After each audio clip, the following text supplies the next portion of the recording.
Hi and welcome to SABC Tech Rap. I'm Banyoni. And I am Lebogang Sejake. As it is Heritage Month this month, we come to you from Wits University's Origin Center. Facebook CEO and founder Mark Zuckerberg this week announced the company is working on an alternative to the like button. Zuckerberg said the new button wouldn't simply be a dislike button.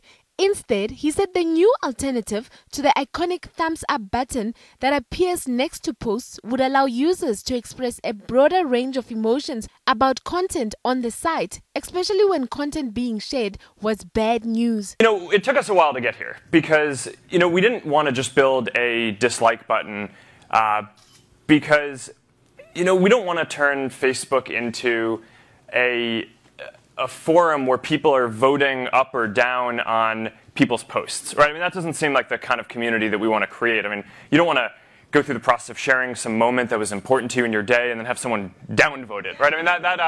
That isn't what we're here to build in the world. While some said they would use Facebook more if the button were introduced, others said it would lead to cyberbullying and more negativity on the site. The global automotive industry showed off some of its latest car technology and trends at this year's International Motor Show. The Motor Show was in its 66th year and was held in Frankfurt, Germany. I think that the show, every auto show is a chance to kind of reflect on where the industry is going. And to some extent, I hope it's not always a year behind, but I think this show is a turning point because we're not just talking about electrification, it's really the whole emerging mobility area, I think, is the most exciting part of the show. When you get past, the operational issues in the business, perhaps as a generation, we're kind of seeing a shift here where the emerging technologies could really change not only our industry and the revenue pools, but also the economics of electrification. Now, good news for Apple product owners. The company this week released its iOS 9, their latest operating system, but there were a few hiccups during downloads.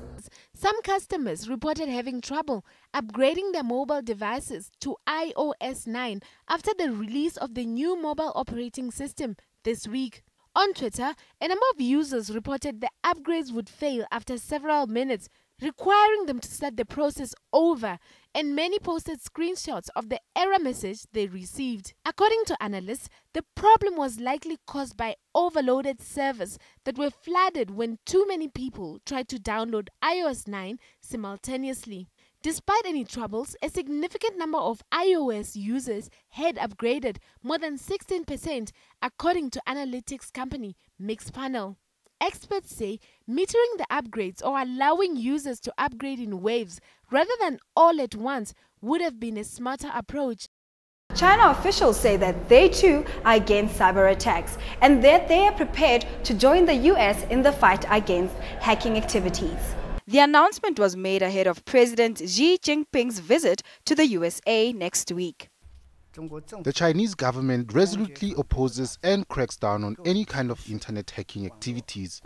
Whoever is carrying out hacking attacks or business espionage in China is violating the country's law and will be punished by law. And the Uber saga continues. Hundreds of taxi drivers all over Europe gathered in Brussels, Belgium, in protest against the taxi-hailing app Uber, accusing the app of competing unfairly and bypassing local laws. We can't keep up, and we're adding into the equation people who are slashing prices. They take a client from you. They give them a discount of 10 euros on a 30 euro journey. The result is they take the driver of the private car, pay them 30 euros. Well, that's it from us. Join us again next week. I'm Banyoni. And I am Lebogang Sejake. And from us, bye.